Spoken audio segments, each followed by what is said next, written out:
Hi friends, Greenland mat சேனலுக்கு தங்களை அன்புடன் வரவேற்கிறேன். இன்னவரையிலும் க்ரீன்லேண்ட் மேட் சேனலை சப்ஸ்கிரைப் பண்ணாமல் தான் சப்ஸ்கிரைப் பண்ணுங்கள். அப்படி இந்த பெல் ஐக்கானை கிளிக் பண்ணுங்கள். அப்போ தான் நான் போடக்கூடிய வீடியோக்குள்ள நோட்டிஃபிகேஷன் வரும்.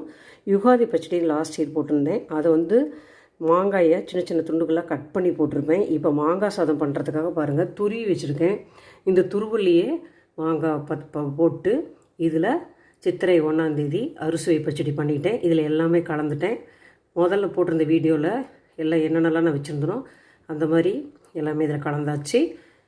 மாங்காய் துருவல் 3 ஸ்பூன் போட்டு புளி தண்ணி ஊற்றி மிளகாய் தூள் போட்டு உப்பு போட்டு சின்ன பாக்கு துண்டு நுணுக்கி போட்டு வெல்லம் போட்டு எல்லாம் போட்டாச்சு. அறுசுவையும் இதில் இருக்குது. இனிப்பு, கசப்பு, துவர்ப்பு, கசப்புக்கு வேப்பம்பூ போட்டாச்சு. எல்லாமே இதில் இருக்குது. நீங்களும் இது மாதிரி செஞ்சு சாப்பிடுங்க. ரொம்ப சிம்பிளான ஒரு ரெசிபி தான் இது. அடுத்த வீடியோவில் பார்க்கலாம். பை.